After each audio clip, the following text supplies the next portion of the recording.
The news feeds had been screaming the same message for 3 days straight. The Centauri Collective was gone. 70 billion souls across 12 worlds had surrendered to the Vrax Dominion after 90 days of resistance. The images showed massive alien warships hovering over glittering cities, while their former defenders knelt in submission. It was the same story that had played out 72 times before across the galaxy. Dylan Harper watched the broadcasts from the cramped cockpit of his freighter, the Wandering Star. His fingers drummed against the navigation console as another expert appeared on screen, explaining why resistance against the Vrax was pointless. Superior technology, overwhelming numbers, perfect tactical coordination. The pattern was always the same. The Vrax arrived, demonstrated their power, and civilizations crumbled.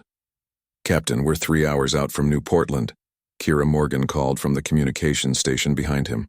Her voice carried the slight edge it always had when she was worried but trying not to show it.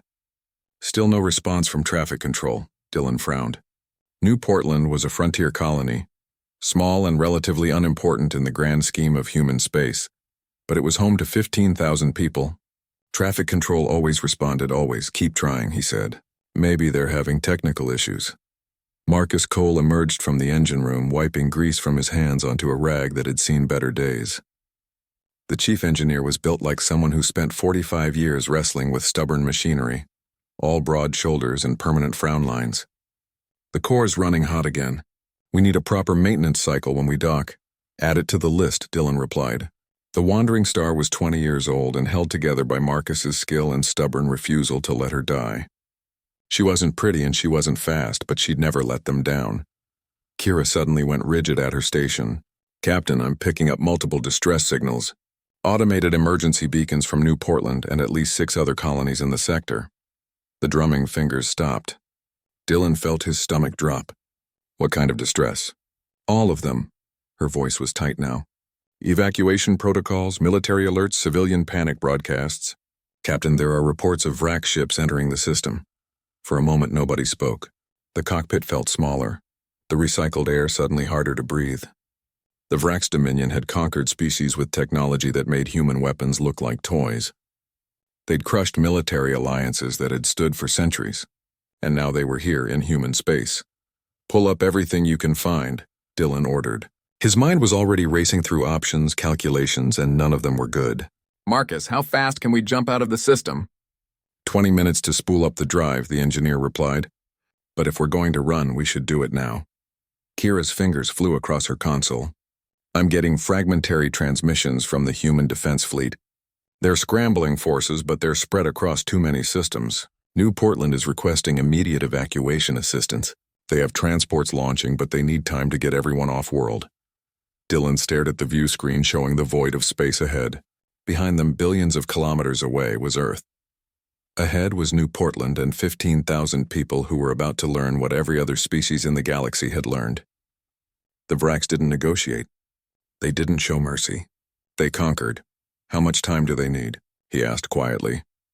"The evacuation coordinator estimates 6 hours to get all civilians onto transports and clear of the gravity well." Kira paused. "The Vrax fleet will arrive in 4. Marcus moved to stand beside Dylan's chair. "We're a freighter.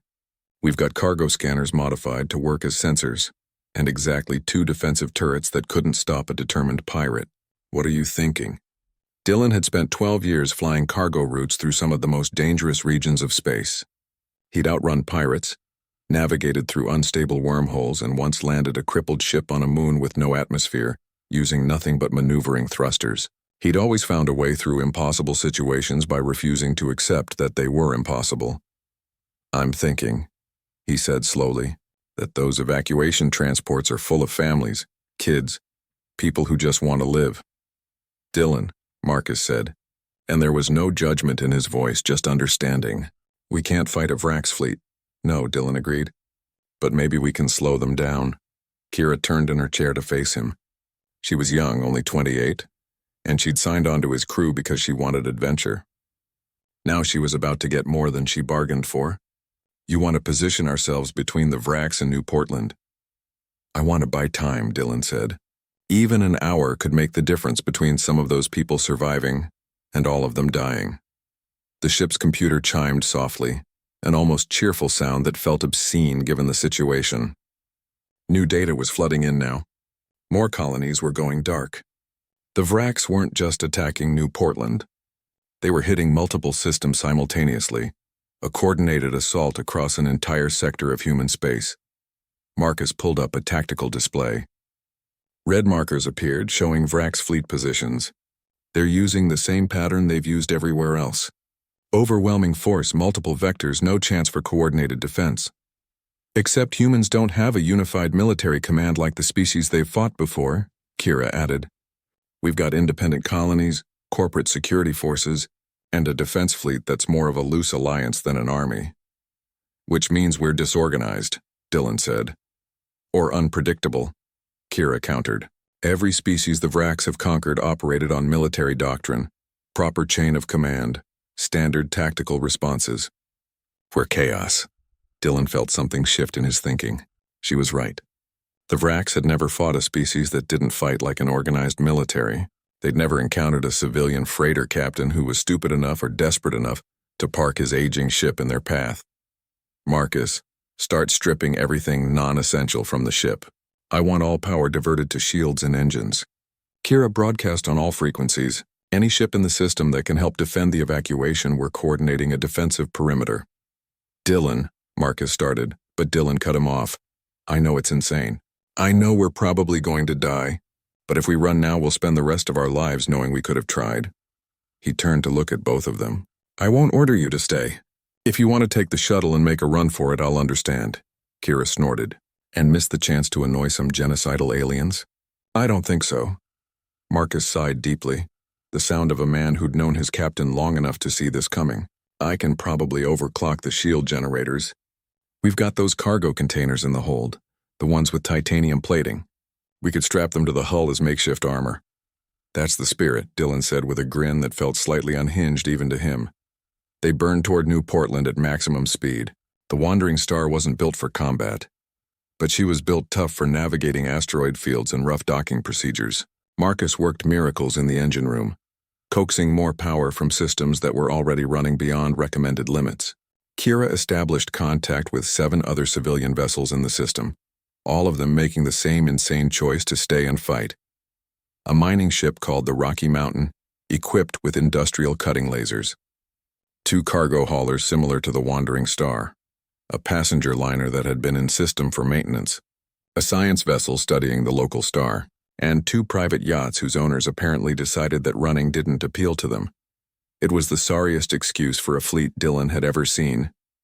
Between all of them, they had maybe enough firepower to take on a single military corvette.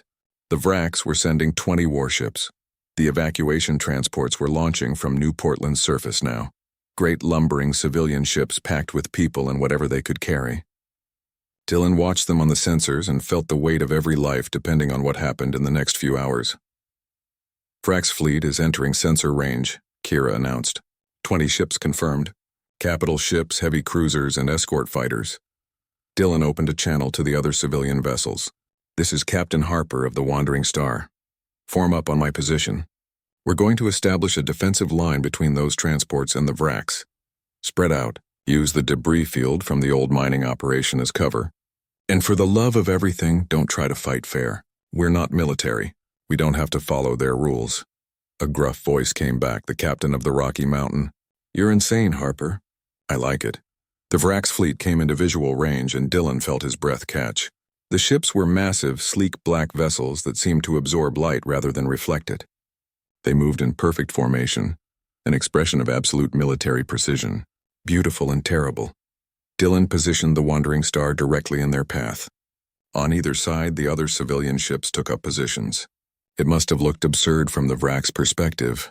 8 civilian vessels, obsolete and outgunned, forming a line against an armada. He opened a broadcast on all frequencies, knowing the Vracs would hear it. This is Captain Dylan Harper. You're not getting through. Not today. For a long moment, there was no response. Then a synthetic voice. The first volley of Vracs' weapons fire lit up space like a meteor storm. Brilliant blue energy beams cut through the darkness, each one carrying enough power to vaporize a small building. Dylan threw the Wandering Star into a hard roll, the kind of maneuver that cargo freighters were absolutely not designed to perform. Alarms screamed throughout the ship as the inertial dampeners struggled to compensate. A beam scorched past their starboard side, close enough that Dylan felt the heat through the hull. The shields flared orange, absorbing what energy they could, but the readouts showed them dropping to 80% from just the near miss. "Return fire," Dylan shouted, knowing how useless it would sound. Their two defensive turrets spat out kinetic rounds, solid slugs of depleted uranium that humanity had been using since the early space age. They were primitive compared to Vrak's energy weapons, but Marcus had loaded them with explosive tips, meant for clearing debris fields.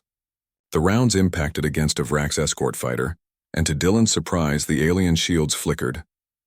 "Did we just hurt them?" Kira asked, shock evident in her voice. "Their shields are optimized against energy weapons," Marcus called from engineering. "They're not expecting solid projectiles." The Rocky Mountain swept in from the flank, its industrial mining lasers carving into another Vrak's fighter. The alien ship's shields held, but the laser's intensity forced it to break formation. The science vessel launched a spread of research probes, modified with explosive charges, creating a minefield that scattered the precise Vrak's attack pattern. Dylan grinned fiercely. "They've never fought anyone who didn't have proper military equipment. They don't know what to do with mining lasers and jury-rigged explosives." The Vrak's fleet adjusted, their formation shifting with mechanical precision. They divided their forces, attempting to flank the civilian vessels. But Dylan had spent years navigating through asteroid fields and debris zones that would make military pilots nervous. He dove the Wandering Star toward a cluster of old mining equipment, massive industrial processors that had been abandoned decades ago. "Captain, you're flying us into a junkyard," Kira said, gripping her console as the ship weaved between chunks of metal the size of houses. "Exactly," Dylan replied. "They fly in formation. They can't follow us through here without breaking up." He was right. The Vrak's heavy cruisers were too large to navigate through the debris field. Their fighters could follow, but that separated them from the support of the larger ships. The moment the Vrak's fighters entered the junkyard, the civilian ships turned it into a killing field. The passenger liner, the Bright Horizon, had converted its emergency thruster system into a weapon. It released clouds of superheated plasma that disrupted sensors and damaged the fighters' delicate maneuvering systems. One fighter crashed into a defunct mining platform and exploded in a brilliant flash. "One down," someone reported over the shared communication channel. 19 to go. But the Vrak's were learning. Their remaining fighters pulled back and the heavy cruisers began systematically destroying the debris field, eliminating the cover that the civilian ships relied on. Massive explosions tore through the old equipment as Vrak's weapons turned it into vapor. Dylan checked the chronometer. They'd been fighting for 20 minutes. The evacuation transports were still loading civilians, still too vulnerable to run. "We need to slow them down more," he said. "Marcus, what's our status?" "Shields at 40%. We've taken hits to the port cargo bay, and the starboard maneuvering thruster is responding sluggish. But the main engines are still good and the core is stable." Kira suddenly went pale. "Captain, I'm reading a massive energy spike from the lead Vrak's cruiser. I think they're preparing their main weapon." Dylan had seen footage of Vrak's main weapons. They were designed to crack planetary shields, to destroy orbital stations, to make examples of those who resisted. One shot could take out all 8 civilian ships at once. "All ships, scatter!" Dylan broadcast. "Get as much distance as you can." The civilian fleet broke apart, each ship burning in different directions. The Vrak's cruiser fired, and space itself seemed to scream. A lance of pure energy, wider than the Wandering Star was long, cut through the void where they'd been seconds before. It struck one of the cargo haulers, the Prairie Wind, catching it as it tried to escape. The ship simply ceased to exist. No explosion, no debris. One moment it was there, and the next there was only empty space and fading energy signatures.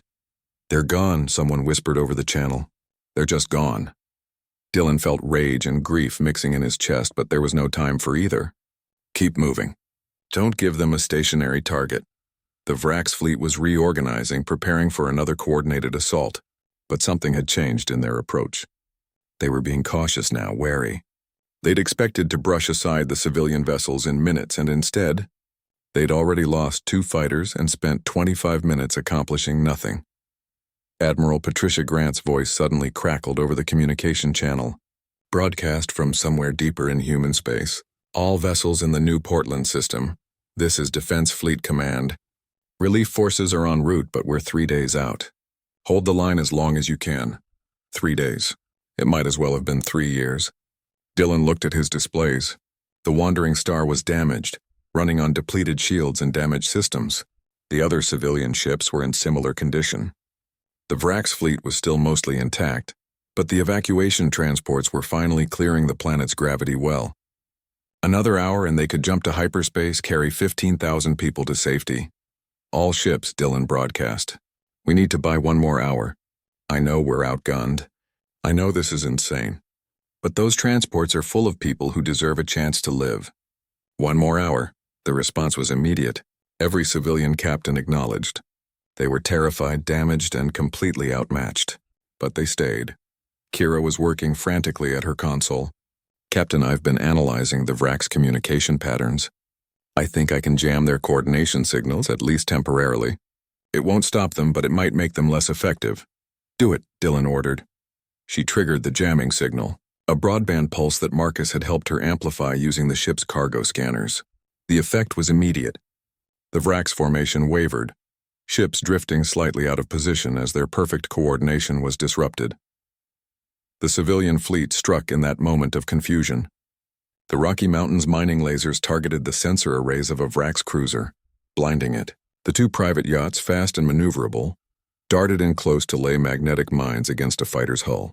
The science vessel used its gravitational research equipment to create a localized distortion that threw 3 Vrax ships off course. It was chaos, beautiful, and terrible chaos. The Vrax tactical computers couldn't predict what the humans would do next because the humans were making it up as they went along. There was no doctrine, no standard procedure, just desperate creativity and stubborn refusal to give up. Another Vrax fighter went down, its system scrambled by the jamming signal, flying straight into the mining laser's path. A Vrax cruiser took heavy damage from concentrated fire from 3 civilian ships working together in a way that violated every rule of military engagement. But the price was steep. One of the private yachts, the Silver Dream, took a direct hit and exploded. The science vessel was crippled, venting atmosphere, its crew evacuating in escape pods. The Bright Horizons makeshift weapon system overloaded, causing cascading failures throughout the ship. Dylan felt each loss like a physical blow, but he kept flying, kept fighting. The Wandering Star's shields were down to 15%. The hull was scarred with weapons impacts. Marcus was performing miracles just keeping the engines running. 45 minutes, Kira reported. The transports need 45 more minutes. The Vrax commander apparently decided that caution was no longer acceptable. The alien fleet surged forward in a coordinated assault, accepting the risks of the debris field and the jamming in favor of overwhelming firepower. Energy beams filled space, a deadly light show that turned the battlefield into a storm of destruction. Dylan pushed the Wandering Star harder than he'd ever pushed her. The ship groaned in protest, her old frame never meant for combat maneuvers. He dove, rolled, and jinked in patterns that had no tactical logic because they came from a place of pure instinct and desperation. A Vrax heavy cruiser loomed ahead, massive and terrible, its weapons charged, targeting the Wandering Star for destruction. Dylan did the only thing he could think of. He flew straight at it. "What are you doing?" Marcus shouted from engineering. "Something stupid," Dylan replied. At the last second, he cut the engines and fired every maneuvering thruster on one side. The Wandering Star spun like a coin, presenting her smallest profile to the Vrax ship. The energy beam missed by meters. Dylan reignited the engines and flew past the cruiser so close that he could see details on its hull. Strange alien symbols and architecture. The cargo containers that Marcus had strapped to the hull, the ones with titanium plating meant for industrial use, were now superheated from the near miss. As the Wandering Star passed by the Vrax cruiser, Dylan released them. The containers slammed into the alien ship's weapon. The news spread through human space faster than any ship could travel. A handful of civilian vessels had held off a Vrax assault fleet long enough to save 15,000 people. The story grew with each retelling, becoming something between truth and legend. Dylan Harper and the Wandering Star became symbols of something humanity desperately needed: hope. They'd limped to a repair station 3 systems away from New Portland, a civilian facility that was quickly becoming a refugee center. The station's docks were overflowing with damaged ships and displaced people. Dylan sat in the station's medical bay, a bandage wrapped around his head where he'd been thrown against the console during a particularly violent maneuver. Marcus was in surgery, having taken shrapnel when a panel exploded in the engine room. Kira had walked away with only bruises, though she hadn't slept in 36 hours. Admiral Patricia Grant arrived on the station 2 days after the battle. Dylan was still sitting by Marcus's hospital bed when station security informed him that the commander of Human Defense Forces wanted to speak with him. He'd expected a reprimand or maybe just questions about his unauthorized engagement with a hostile fleet. What he got instead was something far more complicated. The admiral was a woman in her 50s with gray hair pulled back in a severe bun and eyes that had seen too many tactical reports. She entered the hospital room alone, dismissing her security detail with a gesture. "Captain Harper," she said, her voice carrying the kind of authority that came from decades of command. "I've read your report. All of them, actually. From every ship that participated in what people are calling the stand at New Portland." "We just did what needed doing," Dylan replied, uncomfortable with the attention. "You engaged a Vrax assault fleet with civilian vessels. You lost 3 ships and 22 people. By every standard of military doctrine, what you did was reckless and foolish." She paused, and something that might have been a smile flickered across her face. "It was also the most effective resistance action against the Vrax that anyone has mounted in the last decade." Dylan blinked. "I'm not sure if you're about to give me a medal or court-martial me. Neither. I'm here to tell you that the Vrax are still in human space. They've occupied 7 colony worlds, and they're setting up for a siege of the Centris Junction, a major hyperspace nexus that controls access to 30 systems, including Earth. Then you need your fleet there." "Not talking to me," Dylan said.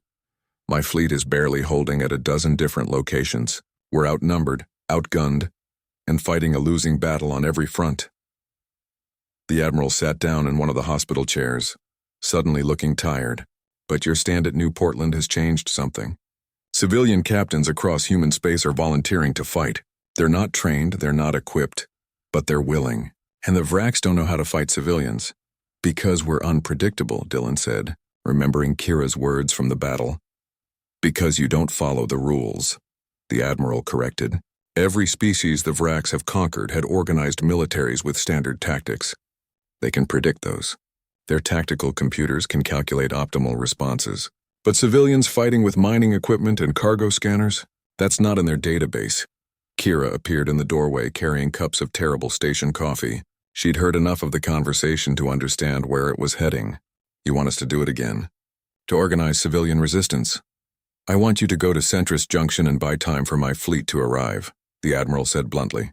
"The Vrax main battle fleet is there, 300 warships. If they take the junction, they can strike at Earth directly. We're 4 days out with 70 ships. It's not enough."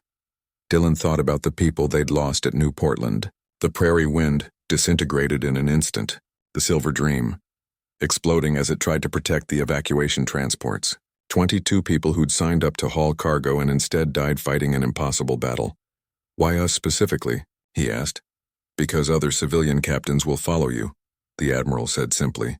"You've already proven it can work. Word of New Portland has spread. There are 40 civilian vessels gathering at Centris Junction right now, waiting for someone to coordinate them. They're asking for you." Marcus stirred in his bed, his eyes opening groggily. The painkillers were still strong in his system, but he'd apparently heard enough. "Tell her we'll do it," he mumbled. "Can't let those poor fools try it without someone who knows how to keep a ship together with duct tape and prayers." "Marcus, you just got out of surgery," Dylan protested. "And I'll be damned if I let some other engineer jury-rig your ship," the old engineer replied. "Besides, somebody has to keep you from flying us into a star." The Admiral stood. "I can't order you to do this. You're civilians. But I'm asking. The Centris Junction needs to hold for 4 days. Can you buy us that time?" Dylan looked at Kira, who nodded firmly. He looked at Marcus, who gave him a pained thumbs up. He thought about the 15,000 people who were alive because a few civilian ships had refused to run. "We'll need supplies," he said, "and any technical data you have on Vrax ship systems. If we're going to do this, we're going to do it right." The Admiral's smile was fierce. "I'll give you everything we have." "And Captain Harper?" Thank you. 3 days later, the wandering star dropped out of hyperspace at Centris Junction. The sight that greeted them made Dylan's breath catch. The junction itself was a massive space station, a hub connecting dozens of hyperspace routes. It was designed to handle thousands of ships, a vital artery of interstellar commerce. Now it was a fortress under siege. The Vrak's main battle fleet surrounded the station like a swarm of black insects. 300 warships, from small fighters to massive dreadnoughts that dwarfed anything humanity had built. They were maintaining a perimeter, methodically destroying the station's defenses and waiting for the inevitable surrender. And between the Vrak's fleet and the station were 43 civilian vessels. Freighters, mining ships, passenger liners, even a few personal craft that had no business being anywhere near a combat zone. They'd formed a defensive sphere around the station, a ragtag fleet that looked absurd compared to the military might arrayed against them. They actually came, Kira said quietly. Dylan opened a channel to all civilian vessels. This is Captain Dylan Harper of the Wandering Star. I'm told you're waiting for coordination. Let's get organized. The response was overwhelming. Captains introduced themselves. Ships ranging from vessels as old as the Wandering Star to newer craft that were barely broken in. There was Captain Roy Mitchell of the mining ship Atlas, a gruff man who claimed his cutting lasers could slice through anything. Captain Lynn Foster of the passenger liner Starlight Express, who'd converted her cargo bays into makeshift barracks for evacuated civilians. Dozens more, each with their own stories, their own reasons for being there. Among the volunteers was a young woman named Lisa Chen, a xenobiologist who'd been studying Vrak's culture through intercepted communications. She'd hitched a ride on one of the civilian ships specifically to help with the defense. I've been analyzing their communication patterns, she explained over the video link. The Vraks operate on a strict hierarchical system. Every ship reports to a command vessel, which coordinates all tactical decisions. If we can identify and target their command ships, we can disrupt their entire fleet. That's useful, Dylan said, but we still can't match them ship for ship. We need to change the nature of the fight. Another voice joined the channel, a military frequency. Civilian vessels, this is Lieutenant Jake Peters.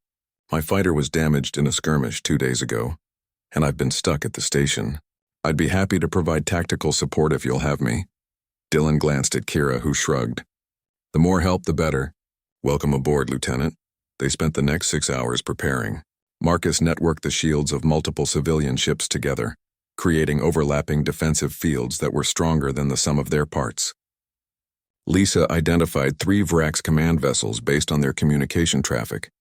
Jake provided intelligence on Vrak's tactical doctrine and where their weaknesses might be. The civilian fleet transformed from a disorganized group into something more cohesive. Not a military force, they could never be that, but a coordinated effort where each ship played to its strengths. The mining vessels with their industrial equipment, the cargo haulers with their tough hulls and powerful engines, the passenger liners with their sophisticated sensor suites designed to navigate busy space lanes. Dylan established a rotation system. Ships would engage the Vrak's fleet in small groups, hit-and-run attacks designed to drain their resources and attention. Then they'd fall back while fresh ships moved forward.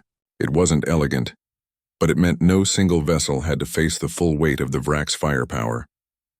The first engagement came on the second day.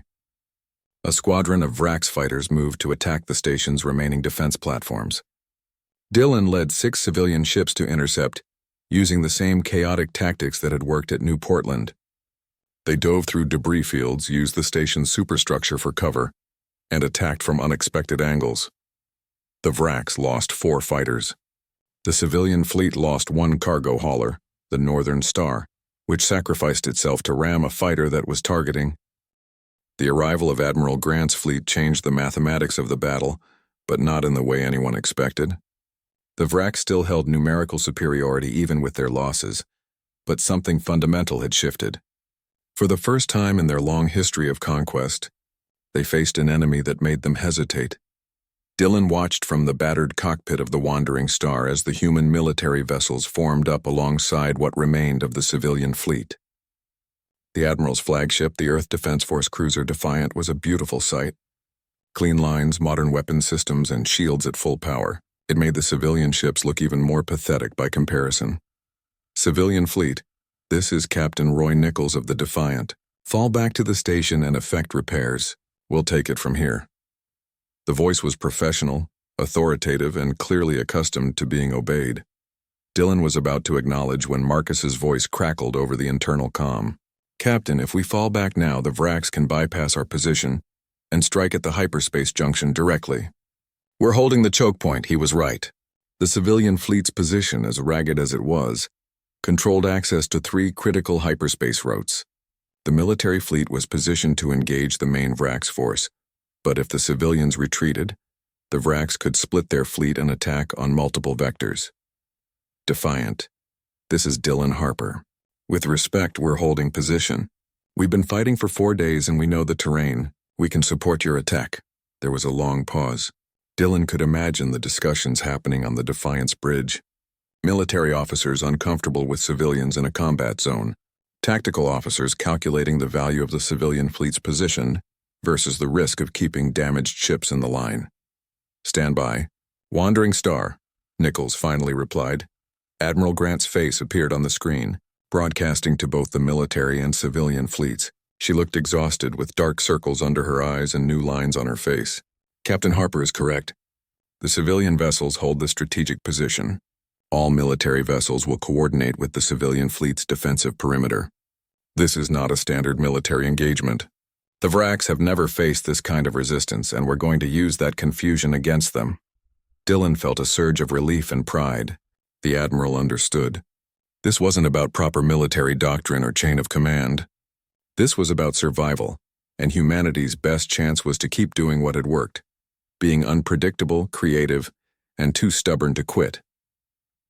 The combined fleet numbered 91 vessels now, 70 military ships and 21 civilians, all damaged to various degrees. Facing them were approximately 200 Vrax warships, but those ships carried the scars of 4 days of constant fighting. More importantly, they carried something the Vrax had never experienced before: doubt. Lisa Chen, still aboard one of the civilian ships, had been monitoring Vrax communications constantly. She broadcast her findings to both fleets. "Their command structure is breaking down. I'm detecting arguments between fleet commanders. They're requesting reinforcements and new tactical guidance from their homeworld. They don't understand why they haven't won yet." "Then let's give them more confusion," Dylan said. He opened a channel to all civilian ships. "Everyone remember what we practiced. Random attack patterns, no set formations, use anything and everything you can think of. We're not trying to outfight them. We're trying to out-crazy them." Jake Peters, the young military pilot who'd been coordinating with the civilian fleet, laughed over the channel. "That's the worst military strategy I've ever heard." "I love it." The Vrax fleet advanced again, their formation more cautious now. They'd learned that human ships hid traps in debris fields and used unconventional weapons.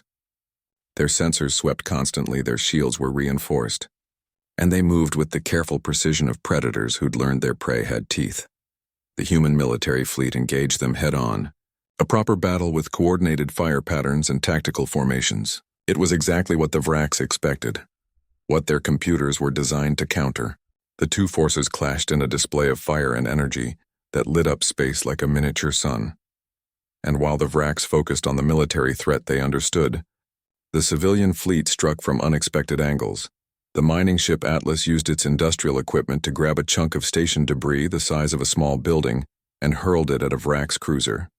The impact didn't destroy the ship, but it created chaos in their defensive formations. The passenger liner Starlight Express, with its powerful sensor suite, fed targeting data to a dozen military vessels, allowing them to strike with precision at weakened shield sections. Dylan piloted the Wandering Star through the battle, no longer trying to engage directly but instead acting as mobile support. Marcus had rigged their cargo scanners to boost communication signals, allowing better coordination between the scattered human forces. Kira was managing information flow from 24 ships simultaneously, her fingers flying across the console with desperate speed. A Vrax dreadnought, one of their largest vessels, began charging its main weapon, the same type of weapon that had disintegrated the Prairie Wind at New Portland. Lisa identified it as one of the command vessels, a ship that coordinated entire sections of the Vrax fleet. "That's our target," Dylan broadcast. "All civilian ships focus on that dreadnought. We take it down, we disrupt their entire left flank." It was suicide to attack a dreadnought with civilian vessels. Every captain knew it. But they'd all watched friends die over the past 4 days. They'd all chosen to stay when they could have run, and they were all too angry and too stubborn to stop now. The civilian ships converged on the dreadnought from 6 different vectors. The Vrax vessel's defensive systems engaged, swatting aside the smaller ships with contemptuous ease.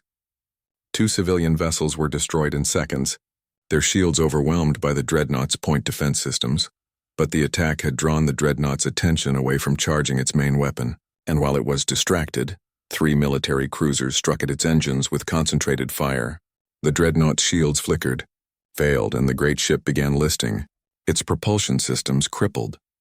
Without the dreadnought's coordination, an entire section of the Vrax fleet became disorganized. Human military vessels pressed the advantage, and for the first time in the battle, the Vrax line began to collapse. Captain Nichols' voice came over the channel, crisp and professional. All vessels concentrate fire on sectors 3 and 7. We're breaking through. The battle became a grinding, slugging match. The Vrax fought with the desperation of a species unaccustomed to real resistance.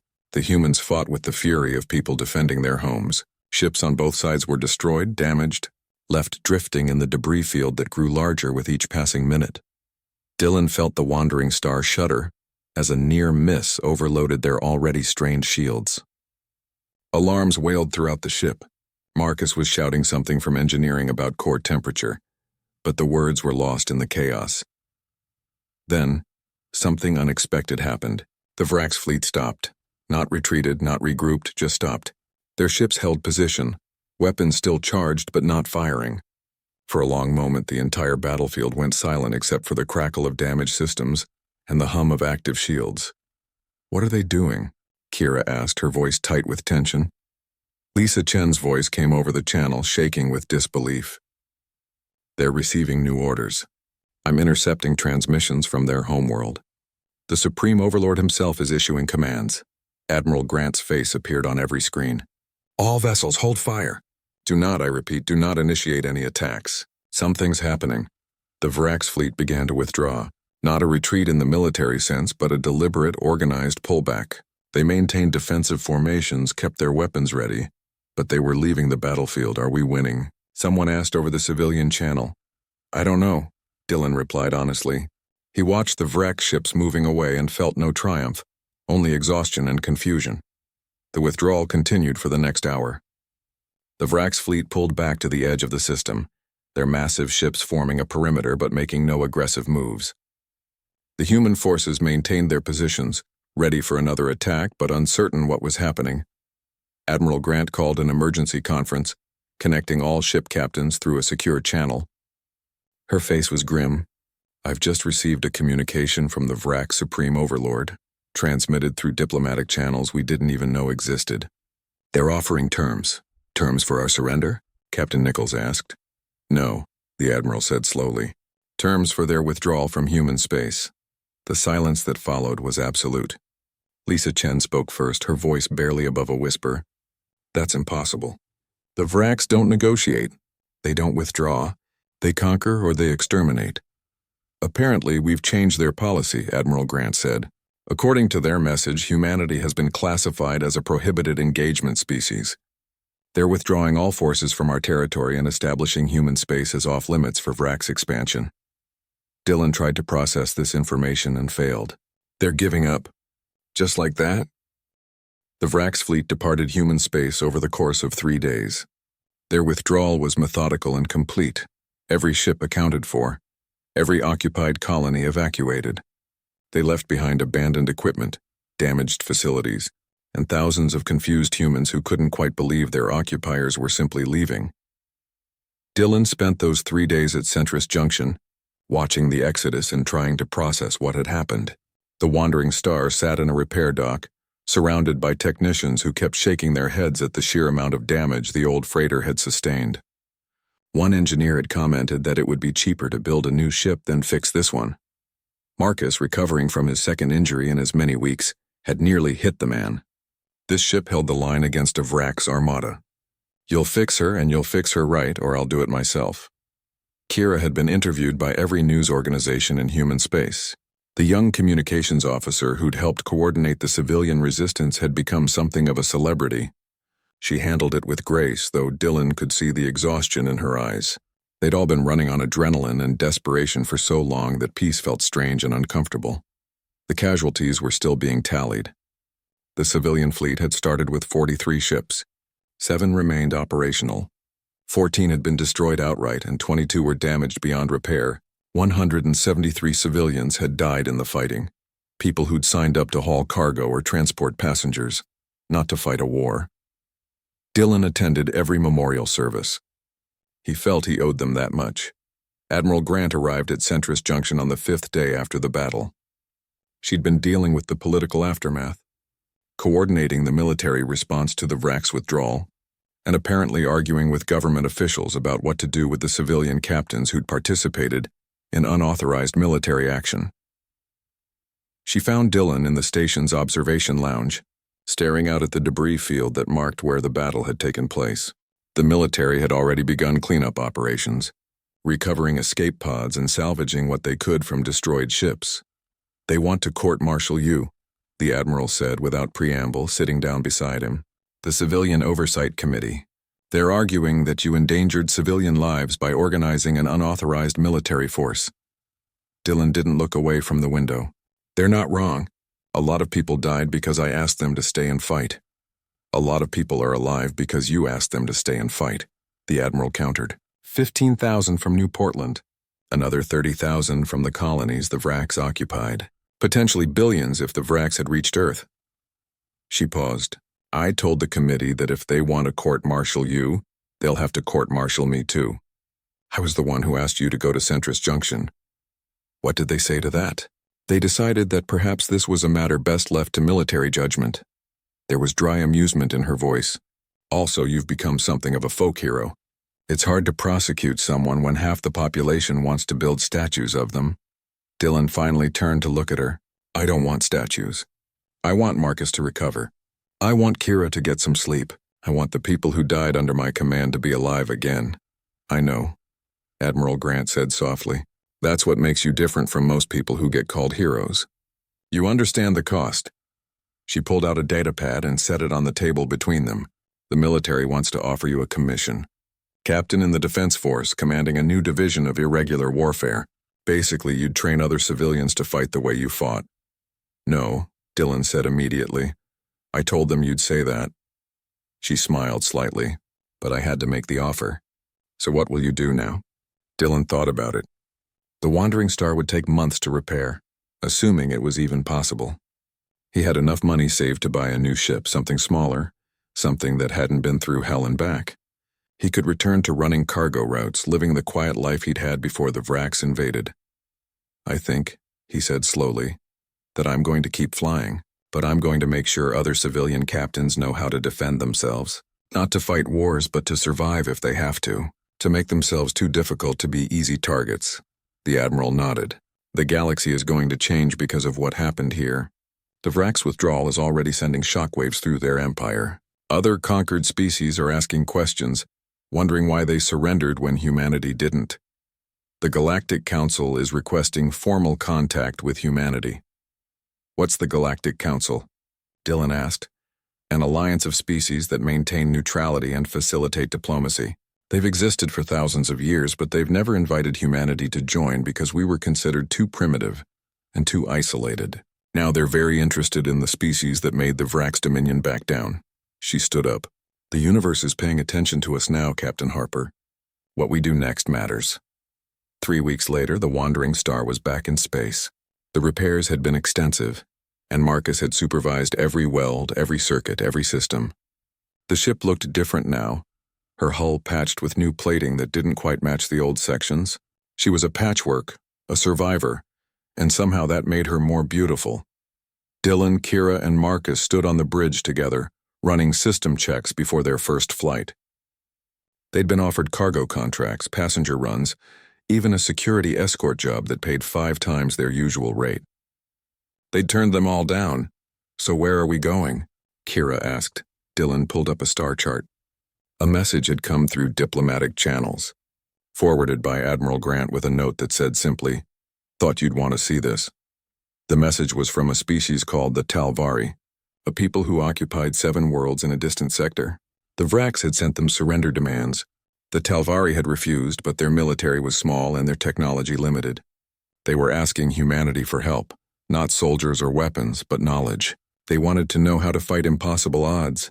The Talvari system, Dylan said. We're going to teach them what we learned. Marcus raised an eyebrow. We're going back into a potential war zone. After we just got the ship fixed?